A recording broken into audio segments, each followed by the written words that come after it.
it's a bit ridiculous, and it is. I think it's a statement against Trump. It's a statement against Bitcoin.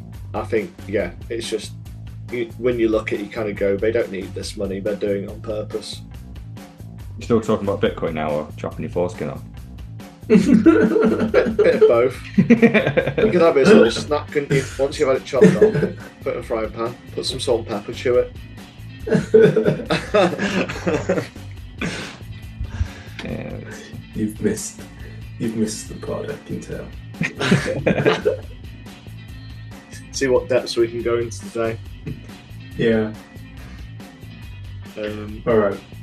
Imagine if we had a whole episode just on Jews.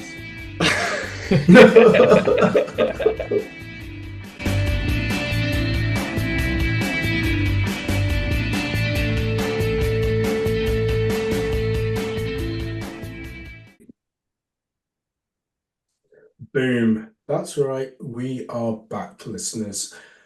We apologize for the break, but this is podcast 155, brought to you by the 4Bs, Bullish Bitcoin Banter and Bullshit.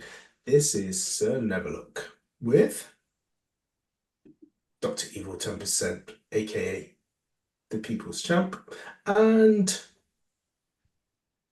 bear with me, Mr. All In, aka the $1 Trillion Man. Sorry, my videos were just, I was going between the menu of what's going on in the agenda and everything else. So we are here, and guess who's not here? Mrs. No Show. Not even a response to the group message, just a look and disregard. We had a run, didn't we? We had that sweet summer romance, and now it's gone. I think you're right. Yeah. Summer trifle. That sweet summer trifle, and now we're just back to winter Christmas pudding. Yeah. Where's our love, Mrs. No Show?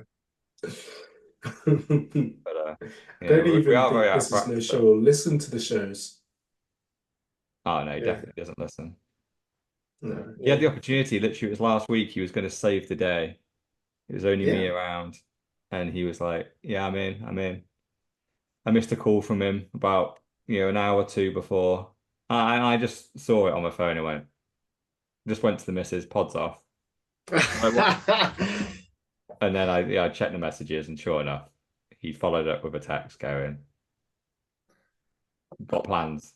No details. No, just yeah. Well, you didn't like at midday. Now it's 6 in the evening, and now you've suddenly found you got plans. It's like, try place the pod, dude. Yeah, wanted that sweet trifle. So who's feeling bullish today? I think this is good actually. This is literally our first post is literally Jesus Christ, it's 3 weeks old, right? 3 weeks old. This is actually quite good to almost like revisit this 3 weeks because this is Plan B, saying that October, it's known as Pumptober. Bitcoin should hit 70K in October. And he's got a load of other predictions around Trump winning, ETF inflows by December we're at 150K. By January, 200K. This is in dollars, by the way. In February, we regressed to 150. March up to 300, then 400, then 500 by May, 600 by June. Then between July and December next year, so around this time next year, 1 million face melting FOMO. Bitcoin hits the all-time high of 1 million next year. 2026, return of the bear market, down to 500,000, and the bottom is 200K. I'm going to actually make a clipping of you just reading that out and just listen to it at night. See, but I like with some lube in hand. So far, right? He tweeted this right September 24th, right, 3 weeks ago. So obviously the price of Bitcoin was about 6 or 7K lower than it is now. So Bitcoin going to 70K, he's already not too far off. What's it in dollars now? I'm never good with dollars. Oh, Jesus. Do you know actually this is one of the things that Bitcoin I'm pretty sure Google has taken off the price of Bitcoin. No, they haven't. So it's 67K. Oh yeah, so it's not a million miles away. That's interesting to know. Yeah, so 67K. So yeah, so he obviously his prediction was 70. Yeah, one Yeah, 2 weeks into October. I mean, when I read this, I went, yeah, 200k isn't a bad one because I just kind of look at everything as volatility. So you get to 200k, you got a new base. So I went, yeah, 200k. You know, I might treat myself to a pack of caramel and chocolate McVitie's digestives. You know, bit of celebration. Stack some more, and wait for the next high. Yeah. You know, I'm sure wife would be like, so are you going to sell some Bitcoin now? No. Buy more, baby. I tell you what, I think we are starting to get to the top equally because a friend of mine messaged me asking, so how do I open an account? What exchange do I do it with? So maybe. Did you reply with "Have fun staying poor"? No, they're trying to buy Bitcoin. No, he's trying to buy Bitcoin. So I sent him the white paper and sent him to Coinbase. Yeah, I think it was someone. What was it? Someone who knows wife's brother or cousin or something like that. Got scammed in some Bitcoin thing. You know, I think it's some trading. It must have been one of those emails where he kind of like obviously followed it and lost a shitload of cash. I think you're talking like 30k or something. You know, which is monumental. I think you know it's probably like life savings or maybe even a loan. I don't quite know because it was secondhand information because my wife told me, and I was just like, oh my god. I'm like, you know, just And go it's a to shame, isn't it? Coinbase. Because that's nothing to do with Bitcoin. That's just a scam that had the word Bitcoin in it, and they Yeah, pretended to be a Correct. Bitcoin exchange, and all they did is steal the money. But then yeah, it's he will literally be like against Bitcoin for the rest of his life now, only because he lost his life savings in Bitcoin. No, you it lost your wasn't. life savings to some Facebook ad or something that tricked you into depositing your life savings. Yeah, so there are signs that we are kind of like hitting that ball run.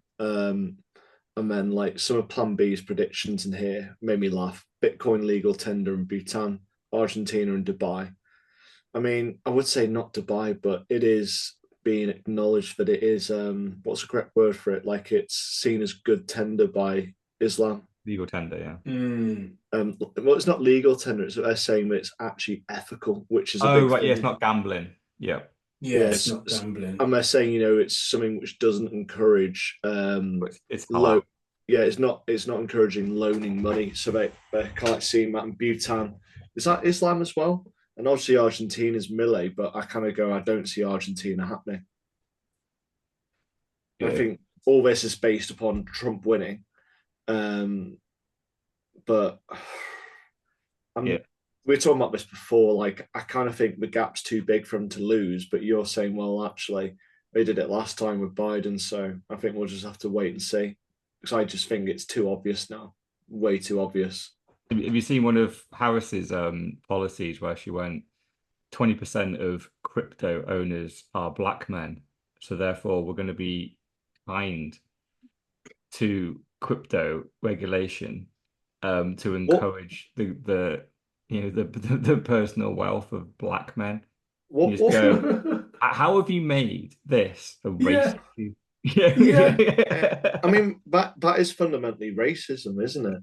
Because it's giving an advantage or a disadvantage to a different race, whereas it's like you know, everyone you should be thinking about everyone. Like I don't know what percentage of the US is black. I'm just waiting for for the facial recognition to fire up and be like, oh, we're not checking your identity. We're just seeing if you're black or white. If you're white, if white, your fees are like 5%. If you're black, your fees are only 1%. You know, if we're Yeah, trying to, yeah, literally a racism filter, but it's the opposite to what you would have expected. You know, it's like, instead of white privilege, it's now we've gone, we've gone right down the other end and gone now it's black privilege. yeah. It's like you literally you Reverse have to. fees. Yeah, it might be a new product that you could launch quite easy. That just a black or white filter, and just if you're white, you get put through a horrendous customer journey back of the queue. But if you're black, straight to the front, lower fees. Racial bias fees.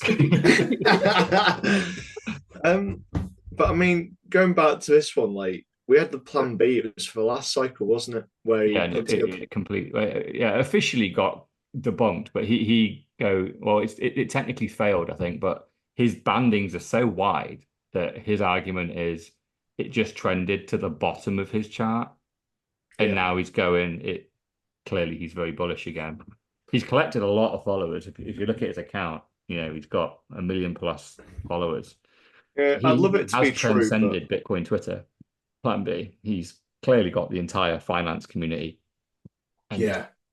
because there's 1 million people, there's not 1 million Bitcoiners on Twitter. I mean, 1.9 million followers, and the post alone has had, I think it's 1.8 million views. Yeah. He's So, doing his job yeah. to be bullish to Bitcoin, but yeah, and I think this is we've discussed it before, haven't we? If we follow the last cycles, this is it. Typically, it starts around October now, and it pushes through all the way till next October. This is the moment we're looking for. I'm looking forward to sending the cat memes. But also, as well, we should recall that obviously it's not a mistake that Bitcoin was launched in election year as well. So back in obviously 2009, it was there, but the white paper came out 2008. So it is meant to coincide when the money printer goes brrr, and So ensure. so what you're saying is Donald Trump is Satoshi Nakamoto. Well, he's this election's year, Satoshi Nakamoto for sure, because ultimately around this time, governments will spend and want to appease the general public for the votes, and so there'll be the talks of we'll cut we'll cut taxes. We'll make sure that we think about student fees being, I may print a shitload of cash for going. anything. And what's really funny, like I noticed this is in Argentina, is they're moaning about inflation 12 months after an election. And it's actually because the previous government printed so much bloody money in the last 6 months to try and win the favour of the people. But the inflation's flared up a bit and is a bit out of control. And they're going, this is melee. And it's just like, it's not, because inflation drags by about 18 months. So it's actually the previous government. Anyway, you mentioned Satoshi just then. Let's move on. We're descending into politics. So okay, so we've got a lot to get through today. So yeah. Yeah. So you mentioned Satoshi. So HBO, and again, this is an old story from 10 days ago, which we've got to follow it with, because originally they'd launched their trailer for this new HBO documentary about Bitcoin, exciting, and they had a big reveal in there. They were going to reveal who is Satoshi in this documentary. So our original story was just going to kind of stop there and be like, oh, wonder who they reveal. We know who they reveal now. Their claim is that Peter Todd is Satoshi, and there's a good clip of him standing there when the documentary guy accuses him of being Satoshi. He's standing there with Adam back, and basically his main evidence that he is Satoshi is that he thinks that Satoshi was on Bitcoin Talk, the forum they used back in the day, and he was talking about Bitcoin, and then Peter Todd, he thinks, logged out as Satoshi, logged in as his Peter Todd account, but forgot and carried on posting as Satoshi underneath this original post. But what this journalist kind of forgets is that Peter Todd is a very he doesn't, he was 15 at the time, so he didn't really respect his elders to a certain degree, and if he thinks there's an error in what someone said or what they've said isn't quite complete, he will just finish their sentences anyway, and he does that quite a lot, and he does it on Twitter all the time as well. But that was his main evidence to go, oh, look, here's two posts that are essentially linked together. And his argument is just, well, no, I just didn't think Satoshi finished his point properly. And so I just thought I'd add my bit to it. You know, it's a forum, right? I didn't log into the wrong account. But yeah, and I think Peter, since he's been revealed as Satoshi, yeah, it's clearly like obviously he'd been 15 at the time. Doesn't necessarily mean he couldn't have been Satoshi, but in reality, like, who cares, right? And I think his main thoughts are that clearly, like him, there's Adam Back, and there's a few others. Clearly, they're the two that are focusing on this documentary. I haven't watched it, by the way. I've only seen the odd clip that have been put on Twitter, but they clearly know who Satoshi is or what group of people, whether they were in it or not. Then they were laughing quite awkwardly when they were getting challenged as being Satoshi. But it clearly was just used as a selling point for this documentary, really. You know, they needed a big kind of reason to watch it, and I think it was just going to be quite a generic Bitcoin documentary. So if they didn't add this little bit of spice in the middle where they go, and by the way, we think you're Satoshi because of this one post on Bitcoin Talk, you go, all right, I see what there is a little shred of evidence here that maybe you could hang a theory on, but I don't think you really believe it necessarily is strong enough to accuse him of being Satoshi, but you needed it to sell the documentary. And it probably worked. I bet a lot of people watched it to go, I can't wait for the reveal. Well, I think that Satoshi commissioned this for some good advertising. It's one of those signals that we're on a bull run. I mean, the rumors going into this documentary, it was Adam Back. And then, you know, we've heard rumors over the years that maybe it was Hal Finney, but obviously he's dead now, so he can't be chased. And then, you know, there's what we're still struggling to comprehend is, but apparently it's not Craig Wright. We are all Craig Wright. Yeah, it could be anyone. Exactly. It could be anyone but Craig Wright. Yeah, he's the only person in the world that has been judged as not being Satoshi. But yeah, if anything, I still think it's a bit of a shame that the journalists are so just obsessed with trying to name him, because in reality, obviously, as Bitcoiners, you know, Bitcoin, whoever Satoshi is, whatever group of people or individual he is or she is, it's literally a generational invention that is Bitcoin, likely going to be the next form of money for the next 500 years. If they wanted to be known, they would be known, and it's a shame that we just hound. But it's also pointless as well, because, you know, even if you find out it's Peter Todd, what are you going to do? Yeah, well, for him as an individual, you can do quite a lot. You could put him in prison. Yeah, but I'm talking about the actual Bitcoin. Yeah, Bitcoin. Yeah, it's now up and running. There's no CEO, there's no Vitalik, there's no one like that. They can't just pull the plug. It is self-sustaining. It can't be stopped. It's rolling along, and you're going to get crushed if you try and stop it. It'd be probably a good win for the US government for a short period of time if they had Satoshi behind bars. But then they'd realize that no one really fucking cares. Yeah, but you just imagine the average NPC would be going, but Satoshi's behind is locked up now. He's got life imprisonment for, you know, terrorism funding, you know, funding sex trafficking. You know, what name the worst crime in the world? You could probably pin some of that transaction go through Bitcoin in some shape or form. Therefore, Satoshi enabled it. Therefore, he deserves to be put in prison for the rest of his life, just as they did with Ross Ulbricht. So it would be another story that would probably keep the NPCs out for another couple of years. That's the only upside.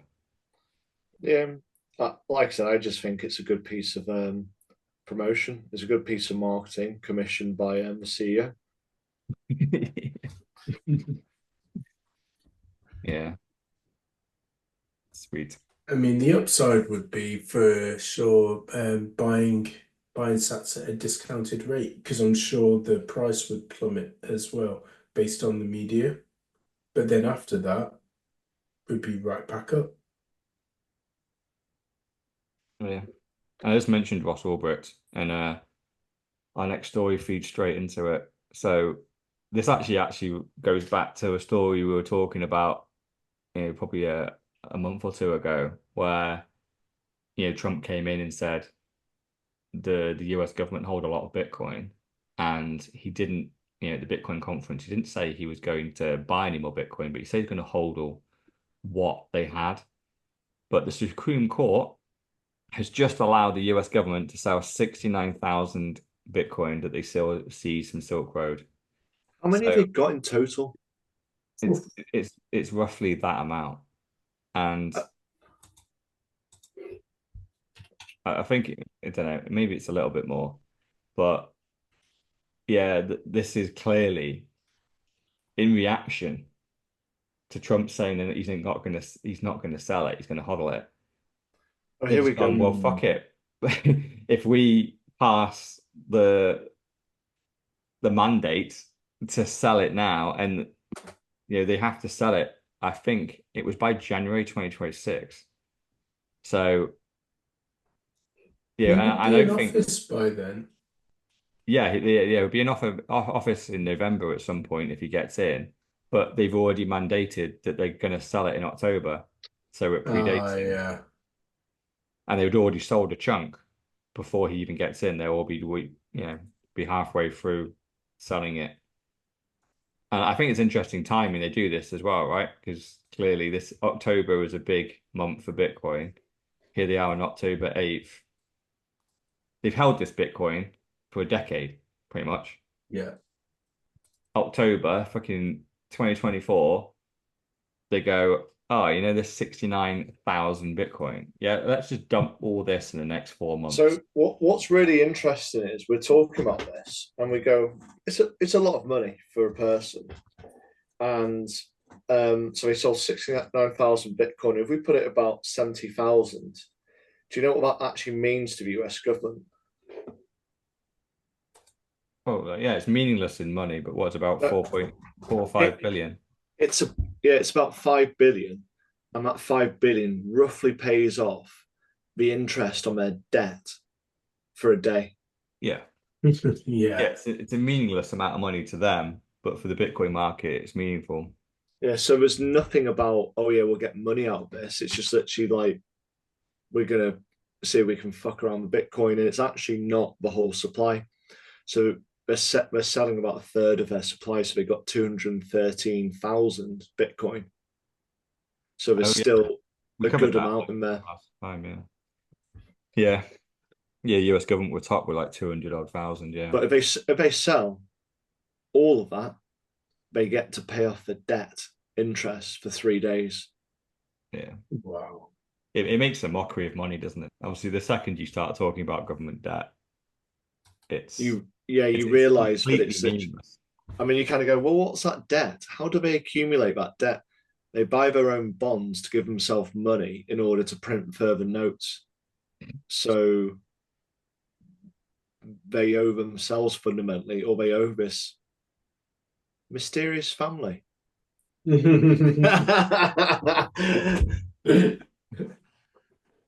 going down that rabbit hole. Next, we'll be talking about how we have a rabbit hole about trimming foreskins. The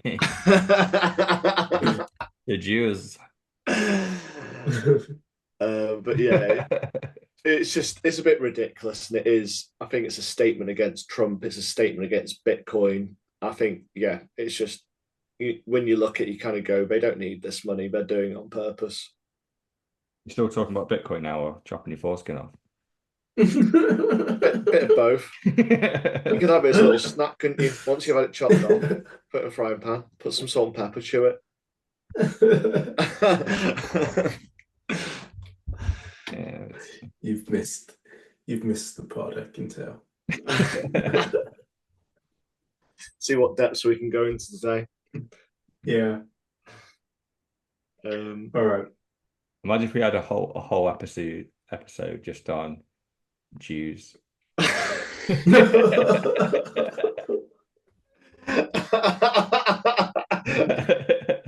Oh, our mantra used to be that we would be cancelled and we'd never make it to anywhere near 155 pods. Well, that I'm might be so it. surprised. Yeah, That would yeah, be it. exactly. I think there's been a few where I've been like, surely it's got to pick that up, but I think it's because no one watches it. Yeah. Yeah, They just like mount it up and then they're going to be in prison for a long time. it's not even worth hitting the shadow ban button. It's just like no one watches it. Just it's fine. Yeah. Do you know another tracking of my of bull market activity? It's the song Hmm. that I put on our channel. Oh yeah. Okay, yeah. And it's had a load of comments like in the last like week or so, just just drip feeding through. It's nearly at Hmm. 9,000 views now. And Wow. it just it kind of goes quiet, it goes dormant for a couple of months, and then suddenly another 1,000 views will appear and another like 5 to 10 comments, and you go, oh, something must be going on in Bitcoin because you're watching Yeah, some yeah. random music video on Bitcoin, right? And it triggers some comments coming through. So it's another good little thermometer around what's the general sentiment on Bitcoin. When that video gets a couple of hundred views, I'm like, oh, they're back. Yeah, I was yeah, going to say, but they're not watching any other videos. I No, yeah. no, they hate the pod. They just like the music was going to video. say we need to make it short format. I mean, I think it's what usually an hour and a half to 2 hours roughly. So I Yeah, think it probably is quite hard to follow. I mean, when we I when was we also thinking this as well. It's like, what could we have in this digital age where people's mind spans are like very short? And could we do TikToks or just like I'm not cut a t- it and just I was going to say put it on there? I'm not a teenage girl, so I'm not doing TikTok. It's so funny. I said that as well. I said, oh, Mm. I'm not a I, 13-year-old girl. But no, I I it's think oh, I was just going to say I think you just need to maybe test the waters with like 20-minute short format videos, something which actually leads to a message and where we can actually shoot a little bit of shit, but trying to get a 20-minute one, which would be quite hard. Maybe like the what is money one, which I suggested could be a 20-minute one. yeah. The problem is like podcasts. I think even YouTube at this point, it's gone pro. It just has. There's so much money in it. Any podcast and probably just about any video you watch now on YouTube that is recommended to you, it's had hundreds of thousands of pounds worth of production value added to it. And there's professionals doing the sound, doing the video, doing the editing. So I think if we were doing this 10 years ago, we would be in the mix because a lot of people were doing stuff quite rough and ready. Like this is like as bad, pretty much as rough and ready as you can get, really. It's literally just, Yeah, yeah. there's And hardly people any. enjoyed the rawness. Now Yeah, people want lighting, they want sound, they want, yeah, I always watch The Diary of a CEO, and then he said something like, we have 50 people working yeah, on this show. exactly. And I was thinking, what You think it's just one guy having a chat, don't you, with some guy yeah, that one he's guy and two DM'd off cameras. Instagram and gone, do you want to come around and chat and around my house next week? No, it's a business. Yeah, Inside that room, there's probably 25 people all making sure the sound and lighting and cameras are all working perfectly. yeah. Yeah, But whereas usually we got you getting slaughtered on whiskey yeah, and saying all sorts, which should get us banned if anyone actually listens. And yeah, we're talking shit about Bitcoin for 2 hours. look, we have our 12 viewers and they fucking love it. So let's just carry on. Yeah. If they So don't love it, fuck them. No, they do. They do. They hate let's you, but they continue do. to serve the hardcore masses that I was going to listen. say, they love me. They only turn up for me, especially your brother.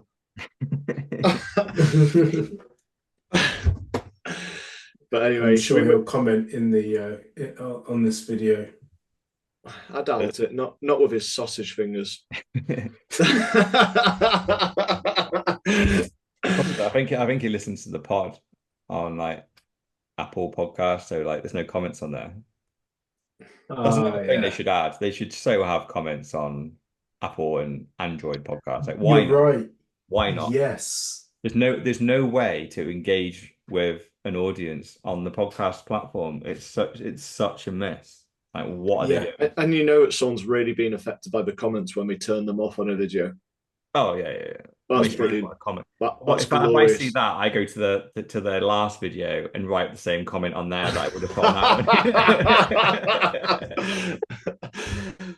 Doesn't surprise me. But anyway, should we get back to the stories and go on to the next one about El Salvador? So, first question on this one: who the fuck is Corey Bates? I don't know. Do you want to? Are we doing the click of the fingers because it's a fairly short video? Go on then.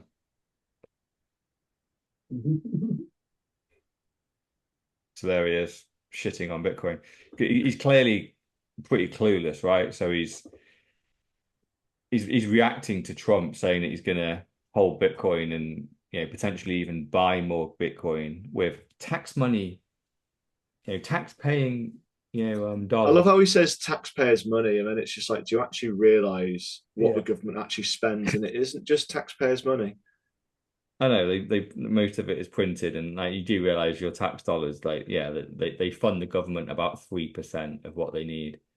But then he goes, and what would it even do? And then to be fair to the guy that's interviewing him, goes, well, Salvador did it, and it's worked out great for them. Well, no, he starts going against El Salvador, and we're like, yes, they've benefited massively. Oh, he bought it on a dip. No, the dollar cost averaged. Yeah, he's like, oh, they timed the market perfectly. No, he brought it one of the highs, brought all the way down to the lows, and then rode it all the way back up to double the price of what he brought it at originally. So yeah, he just DCA'd. If anything, they got in at a very nice time. So they timed when they started to buy Bitcoin, but then they just continued to buy Bitcoin. I was going to say their first buys made them look like a bunch of idiots when it went on a big dip. Yeah, the first 3 months, the price of Bitcoin halved. Yeah, everyone was laughing at them. They were the global laughing stock of the world. Like, everyone was dunking on them. All the articles were coming about how much El Salvador have set fire to a load of taxpayer money. But funnily enough, the price of Bitcoin doubled, and no articles get written now. But funnily enough, have you seen any articles about El Salvador lately? The last one which I saw was about the prisons, and then they realised the impact on prisons on crime, and it's gone very quiet lately. Yeah, well, the only stories I've seen are the ones we've literally got coming up next. Yeah. So on this one, I kind of went, he talks about taxpayer money, and I went, that's interesting. Talking about taxpayer money, didn't Ukraine and Israel get a lot of that taxpayer money? I'm sure the taxpayers wanted that money to go there, didn't they? Yeah, you can always tell when someone doesn't understand money and doesn't understand how governments make money when they talk about every single thing that they do. They think that's their taxpayers' money that they're spending. You go, yeah, you're so far off the mark here. Well, have you seen what the one in the UK is? What they want to spend the taxpayers' money on in the UK? I don't know, like a massive golden dildo or something. Close. It was a Ozempic to the unemployed. Was it really? Yeah, that's a big one today. They think that by making me unemployed less fat, they'll be able to get a job and pay more tax. That's of course. Why promote a healthy diet and exercise when you can give them a pill that can be bought off big pharma that is got loads of side effects, loads of problems. I can't wait for the next 5 years when we get half the population on Ozempic on the NHS. But we know that the behind it is actually a classic case of, well, they probably already buy into Ozempic or the company, so the shares in Ozempic will rise, NHS will pay for it, and therefore they'll make money off the back of the NHS and taxpayers' money, which it actually is, flooding into it, and then benefit that way. So it's just a way of laundering money through Ozempic. Yeah, well, for their own benefit. So they promote it and they get paid for it. They get their shares for it, so they're double paid. But what's even funnier on this is back to Bitcoin. They're prescribing people Ozempic to lose weight. You're going, why the fuck are people eating all this shitty food? Like seed oils, which is making them not feel full, which isn't giving them the nutrition which they need, which is leaving them empty, which is causing them to overeat. Oh, it's because it's too expensive now. So they're buying all this cheap, shitty, mass-produced food made out of heavily processed ingredients. And so they're going to solve it by giving them Ozempic, which is going to cause all kinds of issues, rather than actually admitting, yeah, we fucked up the money supply. Really, you should be eating steak, potatoes, fruit, and that's it. You shouldn't be touching all this other shit. But don't grow your own veg because that causes the climate crisis. Make sure you buy some sludge from. I've got a question for you, Mr. Orlin. Have you got a license for those chickens? Oh, I don't know whether I want to answer. I fucking have not. So that's the latest from Keir Starmer. He wants to monitor your chickens rather than dealing with all the other issues going in the country. Need a license for those chickens. I know. I also know why they want to do that. It's because they want to pretend bird flu is a thing. So number one, they want to make sure your chicken pen has a roof on it, which mine does not, because that then means your chickens can mix with wild birds and then could therefore catch bird flu. Then the bird flu can go into the eggs and could infect me. I'm happy with the risk, Mr. Government, because it's not a fucking thing. So, but then they also will, at some point, they will do the same thing that they do with cows, pigs, whatever other animal they want to kill for food and control. They'll try and force vaccinations on me. I know they will. They'll go, to be able to have that chicken, you have to have it vaccinated, XYZ. Oh, and guess what? It's £300 of vaccination. And I know all that is coming. So I love some of the responses. Like people are literally buying like roast chickens and stuff from Asda and then registering them on the UK government website. Going, I've got like 3 chickens in my kitchen right now. Like, oh, they're cooked. So hopefully that database is so full of nonsense at this point where a lot of legitimate chicken owners like me have refused to comply. And the people that have complied have just put nonsense in there. Hopefully this is a good example of where if people just don't comply, they can't control chickens in the UK. But I can guarantee that they will still win because obviously at the moment, I've got chickens, but they will die in the next 5 years. Their lifespan's only 5 to 7 years. So when I go to buy some more, I can guarantee when I buy them off the supplier, which is the same as what happened when I bought my goats, they wouldn't sell it to me unless they registered it. And they have to know everything about me, everything about where it's going to be. They have to clip its ear and all that stuff, put numbers in it, register it with the government because they wanted to know where that livestock was, where it was born, which is at another farm. It got taken to my farm. It now lives here. So they can track that animal. They're going to do the same with chickens. So I can dodge it for now, but in 5 years' time, I'll go buy some more chickens and I'll have to fill out a load of paperwork. Otherwise, the person selling me the chickens might go to prison. So they're not going to sell me the chickens unless I follow the paperwork process. So it tell me they're not trying to control the food supply without telling me they're kind of trying to control the food supply. I think they slightly forgot how good chickens are. Literally, if you've got chickens in a vegetable patch, you can pretty much survive. Eggs, like a chicken will literally lay an egg every day. It's amazing, and you don't have to feed them very much. You just need to get yourself a cock. What a nice big, juicy. Yeah. Actually, yeah, you've got a good point. Yeah, if you get a cock ball, then you could technically breed your own self-sufficient. Yeah. Someone should have explained this to you earlier. The birds and the bees. Yeah, but anyway, fucking cock though, like I can't be arsed of the. Or just howls it over the other side of your small holding, so you have to listen to it. They're already as far down as they can be, and I'd hear it.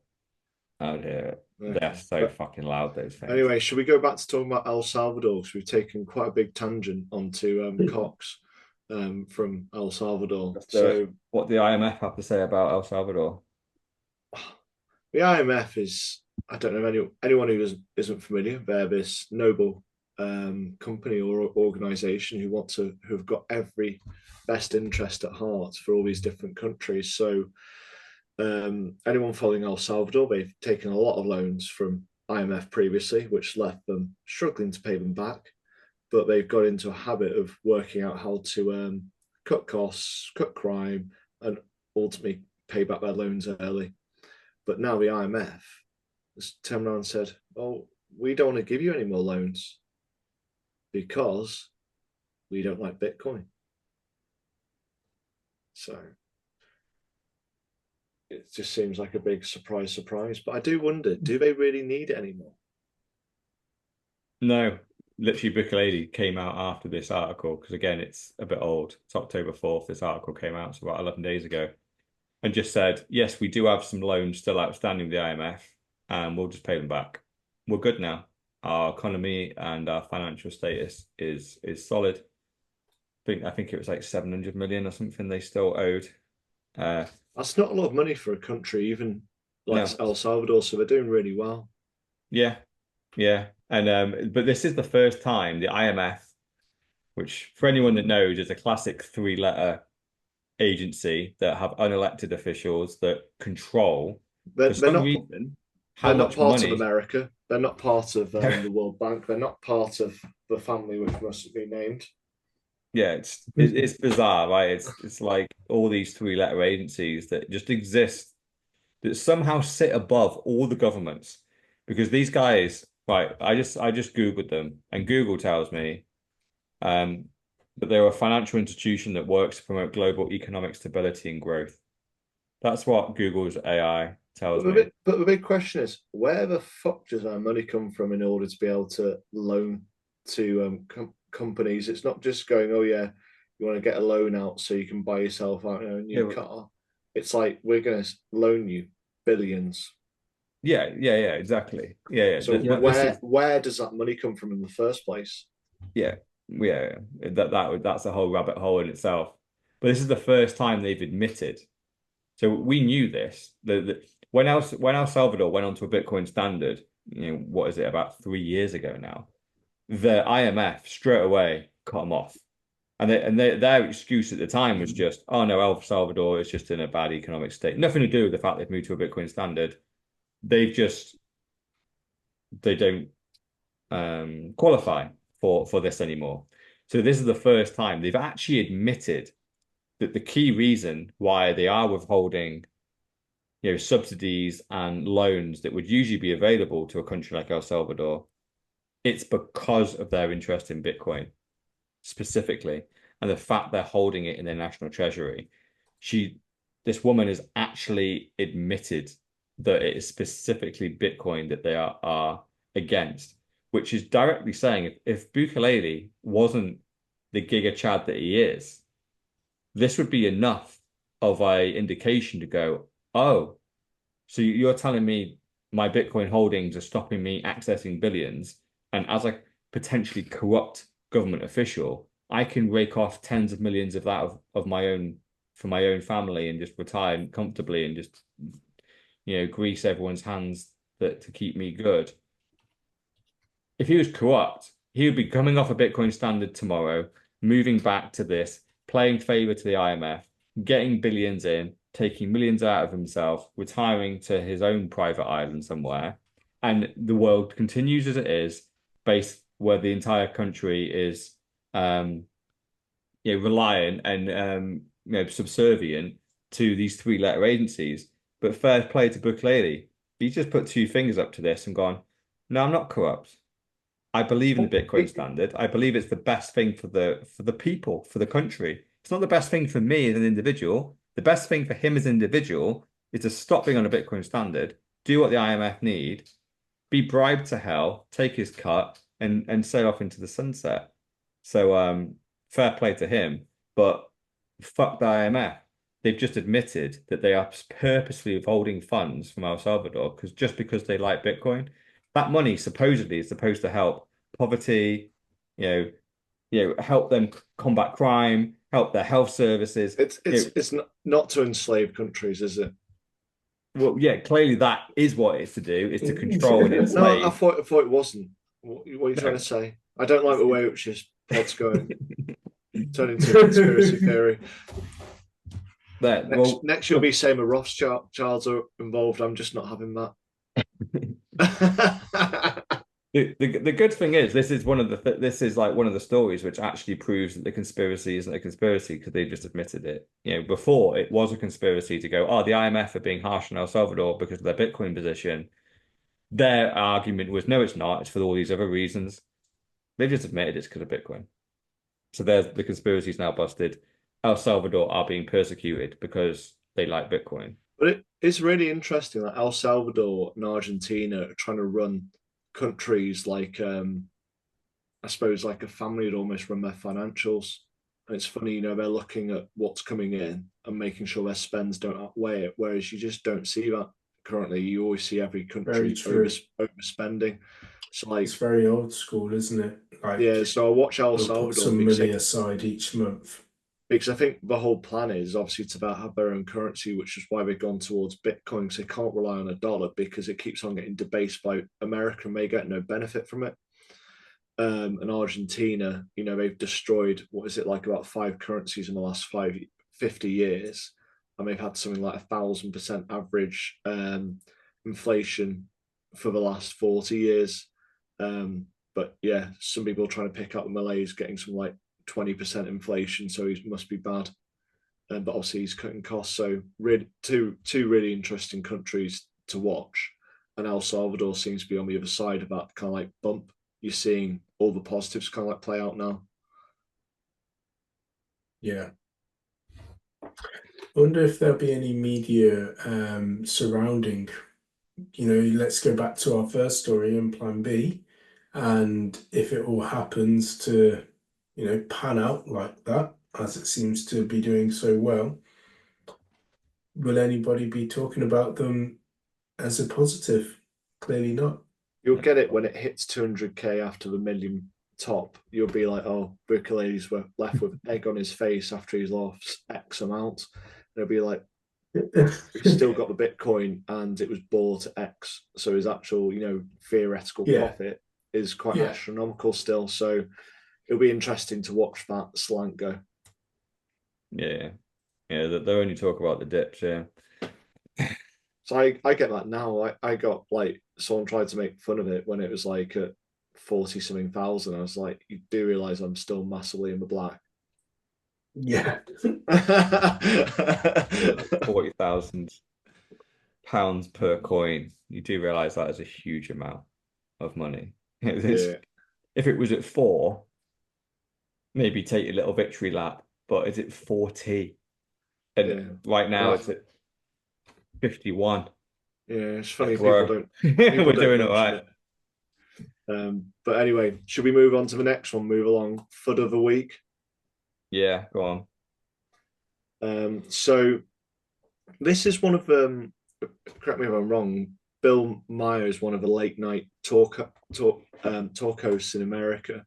Yeah. So he starts going about the dirty little secret about crypto, how it wastes energy. And it's once again, you kind of mentioned in a previous story that the person didn't understand money, but Bill doesn't understand energy, does he?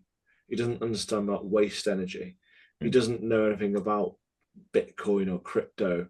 And you end up with this, I don't know who she is, talking about, oh yeah, it's coming in because it's Trump and he's a grifter. And I'm kind of like going, who's she? And it's just a bunch of opinions on a show which they can't back up. And I did kind of like look at go, I suppose this is just entertainment, isn't it? Where they can't back up their opinion. If they were challenged, they just, I suppose, fall over. Because what do we have? Yeah. I kind of had this last week when I was away with a lot of people, and it's everything that they've absorbed about Bitcoin, which makes them feel good to say because they don't actually know anything about it, or equally Did anyone bring up with you about the fact it's not compliant with ESG? No. I was going to say with Bill Maher, just be brilliant. Just go, here's a fucking paper from who is it? The which one is it? It wasn't Deloitte, KPMG. Here's a paper from KPMG. It's motherfucking ESG compliant, bitch. Yeah. Well, the one stat that he lists is that crypto, which, by the way, most cryptos don't do any mining.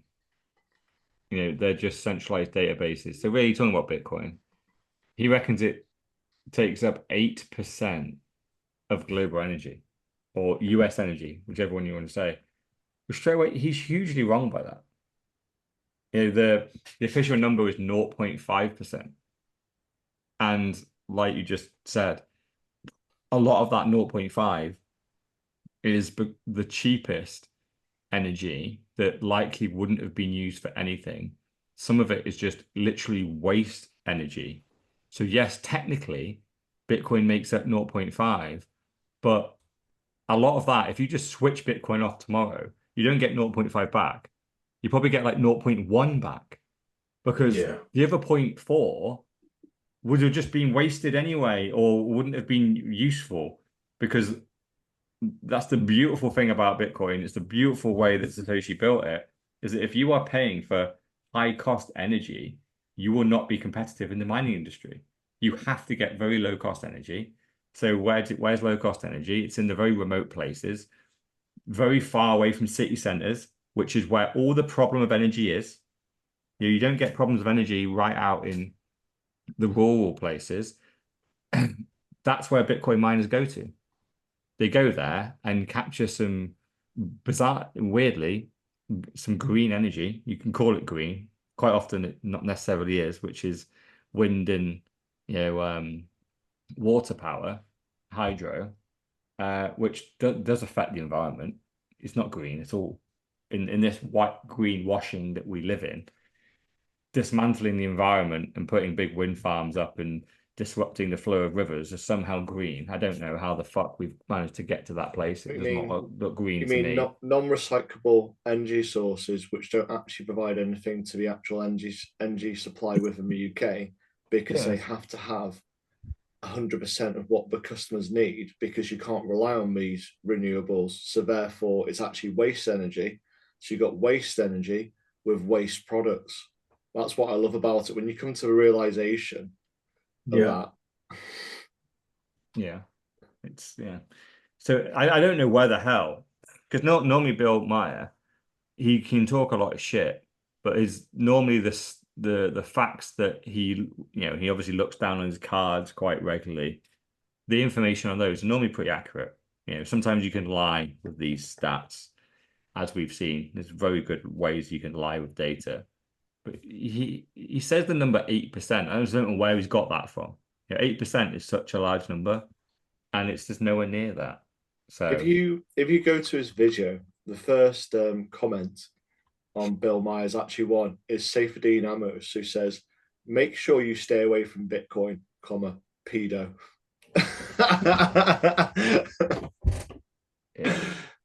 That's to us. That's all he reads. That's actually a reference to Bill Meyer for some reason, right? He was talking. I know exactly what video Saifedean is referencing here. He was interviewing some like 12 or 13-year-old girls and talking about porn and whether they could access porn underage. And he did it in such a creepy way that he looked like a pedo. It looked like he was almost grooming these girls. It was so bizarre because obviously they're these young girls that don't know what they don't know, right? And he's talking in a way as if they're adults. That, oh, isn't it ridiculous that you can access this? It's like they don't understand what you just said was. Like, what are you doing right now?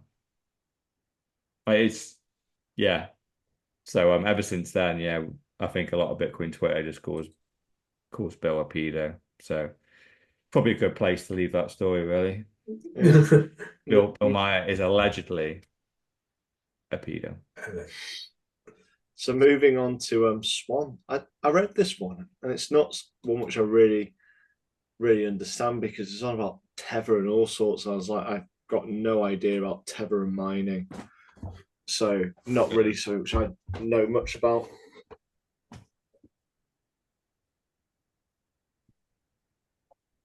Like, you're leaving it to me. Yeah, I'm Yeah, leaving I'm to definitely leaving it to you because I'm very much like not to evil 10%. When people ask me about other coins, I'm like, no, no, I only do Bitcoin or I only know about this. This is my niche. Yeah, yeah. Well, this one's it's only got a little bit to do with Tether, really.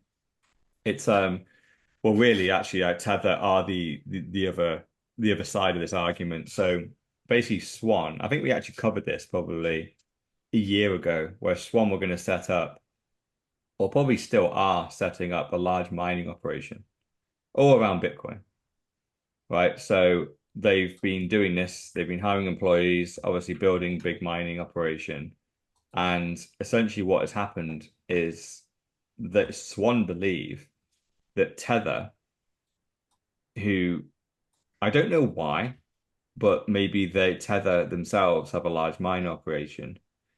They think they have sabotaged their building of their mining operation. So Swan believe Tether have either turned employees or got employees under false pretenses to go and work for Swan and essentially fail to set up this mining operation, undermine it, Oh, and do it wrong, get people to leave, and essentially directly sabotage what they were trying to do, and join to either protect or join Tether, which is their competing operation, which is also just to mine Bitcoin. So yeah, it's just a little bit of drama inside the space, really. I guess, that there is, if you actually, it's probably one of the best things to be competent at as a job skill right now. If you know how to build and maintain a large Bitcoin mining operation, you probably can name your price yeah. if you're a pro at that. Yeah, and I'm talking 10,000 machines, tens of millions of pounds worth of operation, the cooling, the power, making it stable, efficient, all that type of stuff, like the maintenance. It's insane. It's a whole new skill set of job, really. And so clearly there's only a few people probably on the planet that know how to do this stuff. Everyone else is guessing and it's going to make all the classic mistakes. It's going to cost you millions. If these machines overheat or get too cool, they'll break, right? And Yeah. so clearly there's a competition for these people, and Swan have hired a load of them to set up their mining operation. Tether have come in and poached a load of them and undermined their operation, and yeah, Swan is suing them. So largely the reaction hasn't been particularly sympathetic towards Swan because I'm not really totally sure why, but people just tend to hate Swan in Bitcoin Twitter land. I don't think they particularly like their CEO or some of their employees. They've been a little bit Isn't clickbait. Lynn Alden involved with Swan? Who's that? Lynn Alden. Yeah, I think she's been on their podcast She's like, and stuff yeah, like that. or part of the board or something. Yeah, she could well have been an investor or something. Yeah, But yeah, I'm kind of neutral towards Son, probably largely yeah. positive. But yeah, it's a little bit of drama, eh? Here's another one. It just sprung to mind actually, because again, I always say this for regular listeners and viewers. I don't really peruse X a lot, if at all, but I do YouTube all the time. And so, one of my signals to indicate that we may be coming back to all-time highs is a pump video. And he popped up the other day talking about Bitcoin, and I was just like, it might be that time again. So yeah, we can put that into our model of are we starting to near The new grifters are all-time back. highs? Yeah, when the grifters are back. Yeah, we're not going to buy your fucking pillow pump. Fuck off.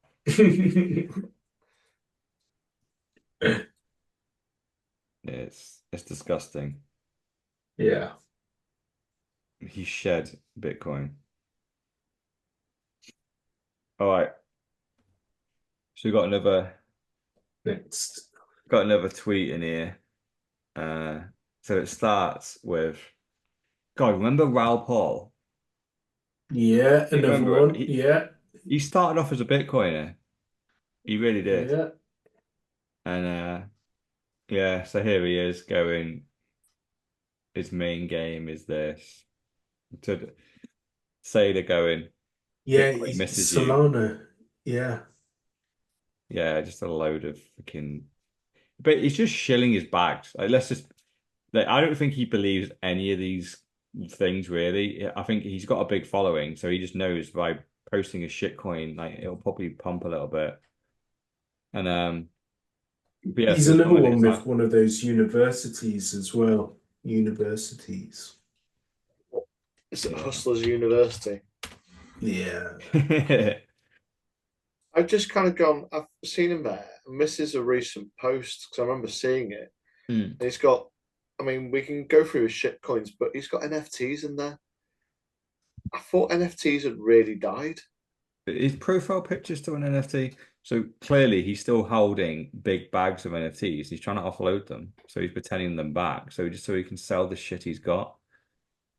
But yeah, his comment to Michael Saylor then, I love Bitcoin and 1000% believe in it and its future. But my job is optimal capital allocation at this point in my life.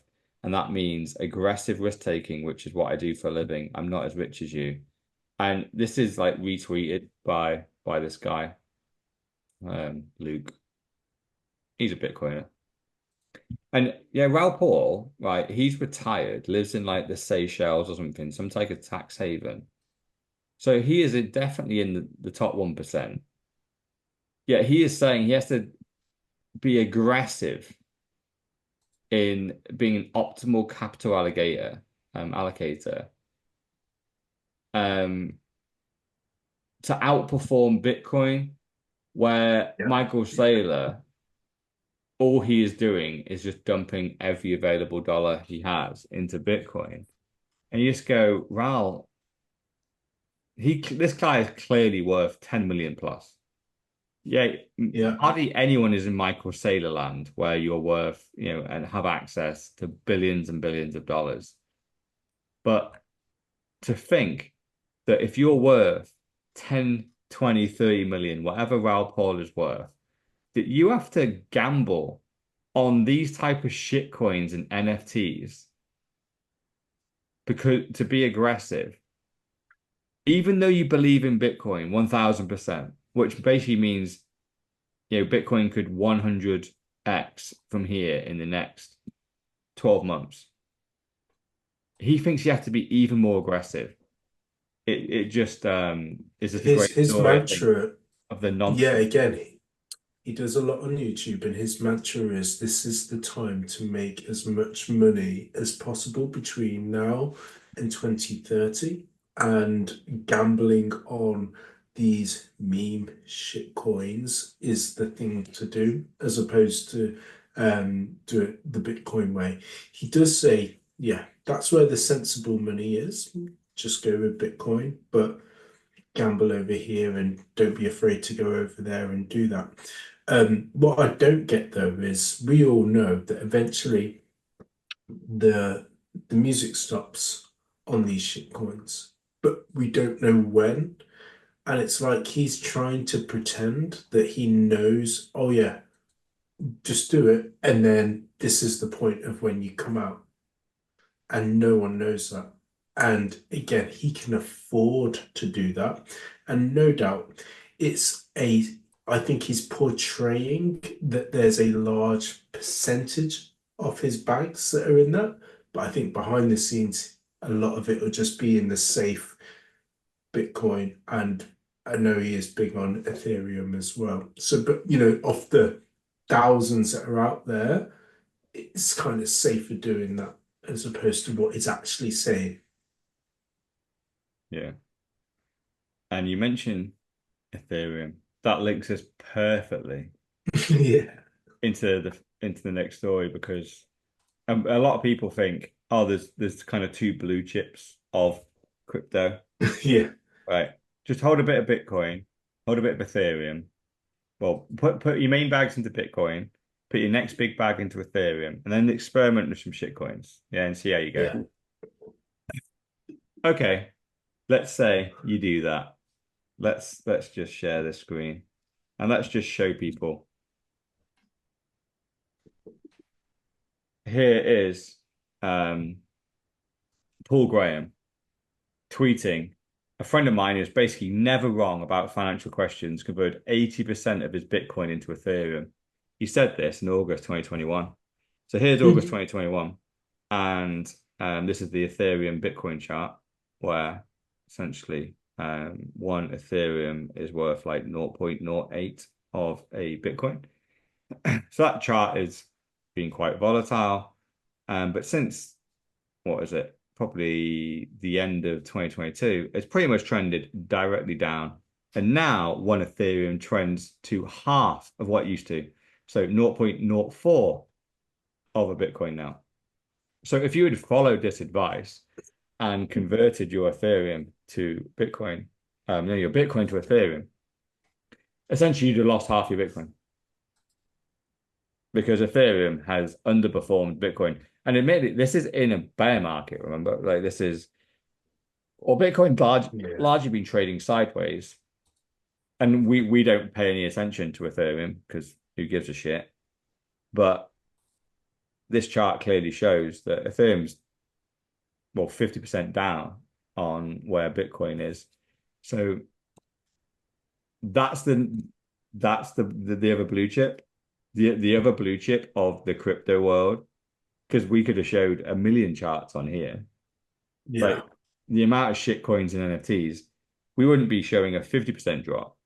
We'd be showing a 99.5% drop. But this is Never the to blue return. chip. This is Yeah. the alternative to Bitcoin, the one that can outperform Bitcoin. Guess what? Over the last 2 years, it's 50% down on Bitcoin. So even in this bull market that is coming, it needs to double its performance over Bitcoin just to make up for the losses that it's done so far. So yeah, it's not often that we cover shit coins on this, but it's always nice to dunk on them when it's just, especially Ethereum, because it's literally got no use case. Occasionally, it's over certain time periods, I'll give it's outperformed the price of Bitcoin. It has, but it's mature now. It's not new. It's a blue chip, but does it have a use case? Does it have any buyers? Is it scamming any new people in? It clearly isn't. It does everything. It does everything and also nothing.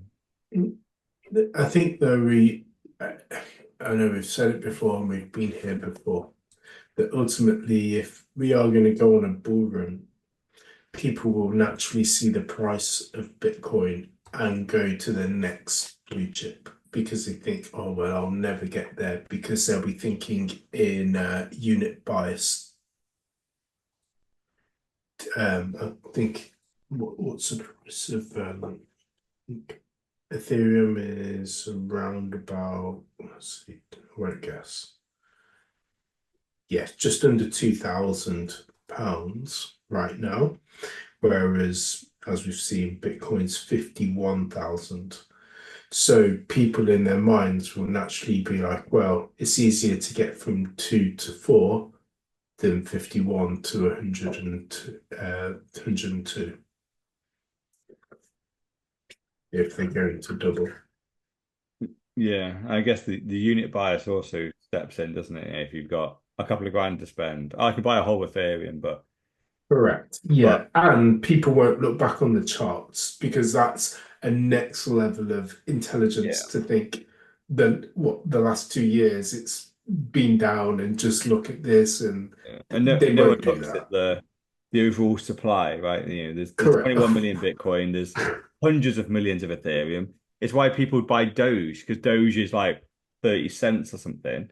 But it's because there's 100 trillion billion of the fucking things.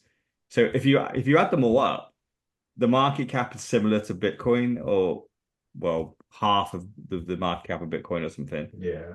And it's just Jesus Christ, like the unit bias it's kind of hilarious how easy it is to go, oh, this thing is 50K for one, or this thing is 50 cents for one. Which one are you buying? And you go, well, you got £1,000 to spend. Which one are you putting it in? You should be asking what percent return is possible overall of the overall market cap. But people just think, oh, but if that's 50 grand and I can only buy a bit of it, and that I can buy 2,000 of those, then having 2,000 of them surely is better. It's like, well, it's only better Yeah. if the percent gain is better. Like, it doesn't matter how many of the thing you have. If you only have 0.1 of a Bitcoin, but it goes up by 100x, then you 100x your allocation. If Doge goes from 30 cents to 10 cents, it's, oh God, but people are But so also dumb. people don't really get this scarcity factor and game theory as well. And I know, and it's because I don't know we've said this again before, but there's so many different subplots that are going on with Bitcoin that it's too much for the average person to even comprehend. The understanding of money, the understanding of scarcity, the understanding of like what meme coins and shit coins are actually there to do, which are just scams. They just don't get it.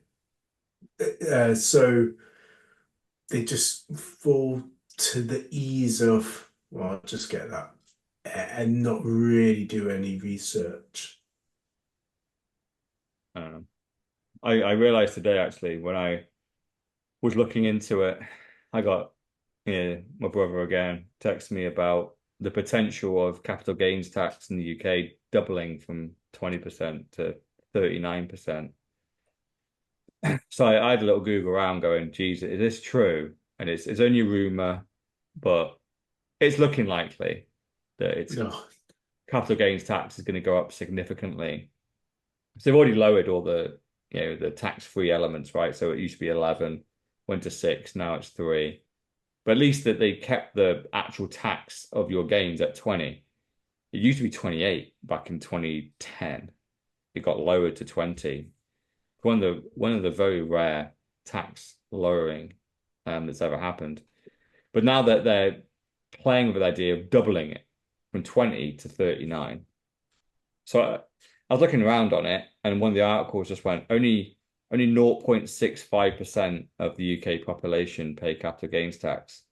I just went, well, that's why they'll get away with it, right? Because the majority of people Mm, have no clue how to invest. They have no clue how to make profit when they do invest because they don't know how to value a company. They don't know what money is. They don't know what scarcity is when it comes to shares. They don't know what dilution is. They'll come into the crypto casino. They'll look at Bitcoin being the most expensive coin on the block and go, well, that's too expensive. Can't afford that. I'll go down and buy one of these. That's why they lose all their money and don't have to pay capital gains tax. And that's also why the few people that can make money in it and do understand this do have to pay capital gains. And we get fucked when we do that, right? It's yeah. paying 20%, like to a certain degree, I did feel that I was kind of stealing a living a little bit. Because you don't have to say you're a professional investor, right? My income's relatively low, but then my capital gains is pretty high if you look over the last 5 or 6 years. So my average tax rate is 20%, which is the lower tax rate. So it doesn't surprise me that they're looking to correct that, to get people like me back in the loop and go, hold on a second. If this was income, Hold up. you would be taxed 40 to 50% on this. So let's get you back in the club, tax you 40 to 50%. And it just stinks. And And obviously, overall, just disincentivizes the average person to invest because obviously it is risky, right? Investing is hard. Correct. Obviously, if you invest in Bitcoin and just hold it for 10 years, it's a piece of fucking piss. But let's Well, pretend you that's don't know hard. that stuff. And let's pretend that you're us guys 10 years ago and we're just picking stocks off the stock market and trying to, find your way through. It's fucking hard. The average person is going to lose money when they go. If you end up making 5, 6, 7, 8, 9, 10 grand on some shares, congratulations, you've done really well. That money that you paid tax on, you put it into the stock market, you made your 10K. Brilliant. Well done. 3K of that is tax free. It used to be 11. So if that 10, you used to just get that. Nope. Today you don't get the 10. Nope. No, no, no. You only get 3. Of the 7, today you don't have to pay 20% tax on that. So that'd be 1,400 quid. Still stings at the end of the year, I understand that. But from the looks of things, over the next 6 months, that 1,400 quid doubles to 2,800. So let's just round up to 3 grand. So you've made your 10. 3 grand of that now goes to the government. That was, and these are the people that made it. These are the people that have been successful. The majority of people that invest don't make it. And man, Do you know what's even more hilarious about what you're saying? what? You're talking about the capital gains, but most of those capital gains are caused by inflation. Yeah, oh yeah. Yeah, So it's fake literally, gain. you're getting fake gains, which then taxing you on, and that's really the funniest thing. Yeah. Yeah, it is. Yeah, because most of the stock market gains aren't real gains. Yeah, you're right. It's just True. inflation. It's the same with so it's like what I said about property prices. People are like, oh my property value went up. No, it didn't. The value of money went down. Yeah. Uh yeah, because the value of every single house on every single street went up, right? So did house prices go up or did price of the value of money go down? Talking of which, actually, so the big trend, and not to take us too off topic, but the big trend in property has been Airbnbs, which I'm sure you know, up and down the countries, and the new government have effectively kind of wiped that out with the tax that they are going to then have to pay on that as well. So we may see not necessarily a house crash because I think the majority and the percentage of people that were doing Airbnbs is much lower than the majority of people buying and selling properties. But essentially, there will be more properties on the market in the coming months and years as landlords or investors just get rid of their Airbnb properties so they don't have to suffer paying that money back and it being eaten up in tax. So there will no doubt be a new trend coming up eventually, but for now, yeah, it's not happening. You didn't used to have to pay the tax on a short-term holiday let, whereas now you will. All right. It's weird actually because one of the clauses on this new capital gains is that you only have to pay the higher level of capital gains if you are also on the higher level of income tax. So it's weird how that hits me quite sweetly, right? Because let's just say person A earns round it off nicely, 100K a year, right? So at the moment, roughly the taxes on that are 50K. So the take home is you get your 50K. You earn 100, but you see 50. But let's say that now puts that person into the higher rank of capital gains tax. Let's say they have some home improvements, whatever, and during that same year they want to sell 200K worth of assets of profit to pay for those house improvements. At the moment, it will in the current system, the 20K, well, no, the 20% on 200K would be 40,000 of tax that goes to the government. But if this new proposal comes in, the tax wouldn't be 20%, it'd be 40%. So instead of paying 40k, you'd be paying 80. So I'm in that example, that person is now losing 40k of additional tax because they earn 100k, which is only 50k take home. So the trade-off there is if I want to work and sell assets and improve, my living environment, I could earn 100 grand in a year. My overall profit and take home from that job is 10k. You're completely demotivating me Right. from working because it's better for me to not earn any money, not contribute to the economy, because that way I'm in the lower tax band. So when I sell my 200k of assets, I only have to pay 20%, not 40. It's all ends fucked up. Like obviously I know what the end game is, that all the money ends up funneling back to the central source, right? They're trying to keep us all poor. And when I saw the stat of 0.65% of people have ever paid capital gains in the UK, I go, oh right, yeah, that's why they can just fuck around with that stat all they want. They can put that percentage up to 100%. 99.4% of people will never pay it. So they'll go, yeah, tax the rich. It's the same as when people had 7 people in a barbecue down the road, phone the cops, that it's a super spreader event. It's the same kind of thing. Like they're not going to stand up and go, how dare you put capital gains doubled? Because literally 99.4% of people don't know how to invest, have never made a profit, hence have never paid capital gains. Oh. Anyway, should we move on to the last story of the week? Yeah, after your rant.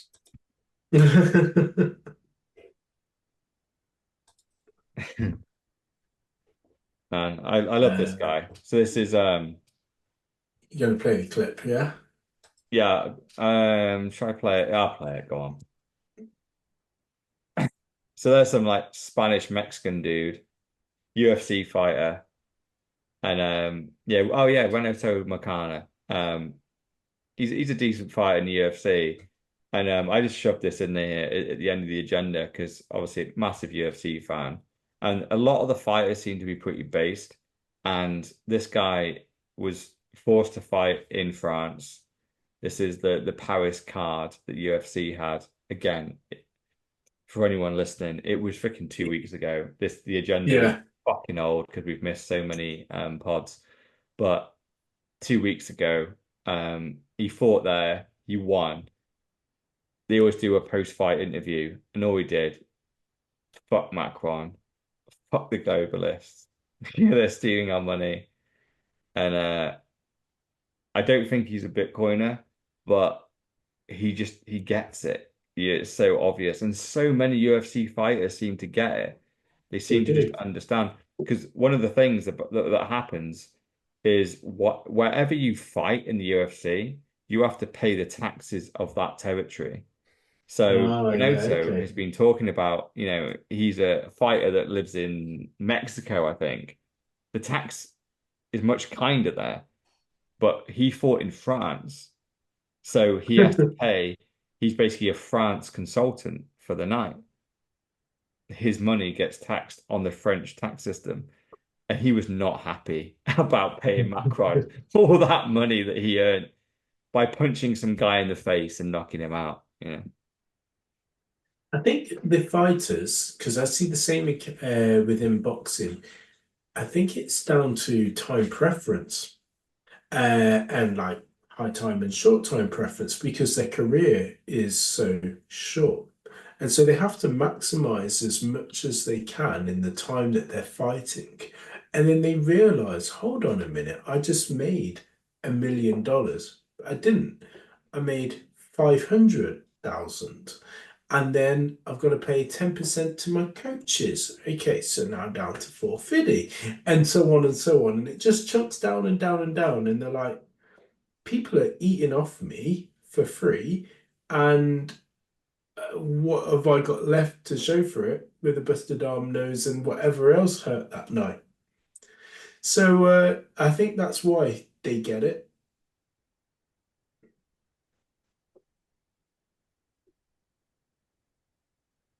What do you have to say about that, Dr. 10%? UFC fighting nonsense. But yeah, it's a funny rule. Like I didn't realize that UFC basically had taxes based upon like the night as such. Because I suppose my kind of question is, with him being a resident of Mexico, he pays the France taxes. Does he then have to go back home and pay the Mexico taxes? Don't believe so.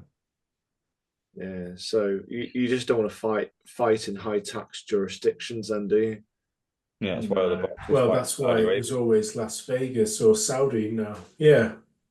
Yeah, it's how you attract all the big fighters. Is have 0% tax Yeah. and pay them a shit ton of money. But yeah, but clearly, like the UFC obviously is going to try and go to the major cities and yeah. All right, sweet. Bullish pod, eh? We're Yeah, we're nearly all-time highs, man. This is we're right on the precipice. We've started this whole pod right at all-time high, like last cycle. It's been down fucking only. We've climbed, we've just by the fingertips clambered up the wall back to all-time high. Yeah. And I honestly think the next couple of months, next year, 1 milli, baby. Oh, stop it. Don't say it. Don't say it. He had to give up good jobs. Well, yeah, well, let's just think about this because if you say that, right, effectively you're then selling Yeah, that's the and issue, isn't it? You're gonna have to sell at yeah, some point in order to fund your lifestyle. But or then just to again, kind of have that but if you money have there. but if you have the stability of Bitcoin, then you can do jobs which are less taxing of your time.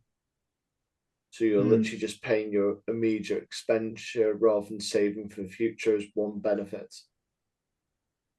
Yeah. I guess it may be a case of you sell a portion of it just to keep and then you continue to ride the rest out, but not knowing whether or not it will, there may be a dip and obviously there may be a high. But in my mind, if we hit some of the crazy heights of, 100, 500K or a milli, then that gives me the conviction that if it's done it once, okay, it's going to go even further to astronomical heights where we can't even fathom right now. Because, again, a couple of years ago, we would have never necessarily thought 50K. And here we are. And we're just seeing it as the norm. So it's a big thing that I think about naturally of hyper Bitcoinization to think, okay, well, what do I do at that point? Sell Yeah, or go? on that thought for the day. That's the one. Okay, well, I'm going to take us out. This has been Pod 155, Bullish Bitcoin Banter and Bullshit, brought to you by Mr. All-In, aka the $1 Trillion Man, Dr. Evil 10%, aka the People's Champ, myself, Sir Neverlook, aka the Excellence of Execution, and surprise, surprise, no surprise, Mrs. No Show was a no-show. Not even a response back. But there we have it. Peace. Laters.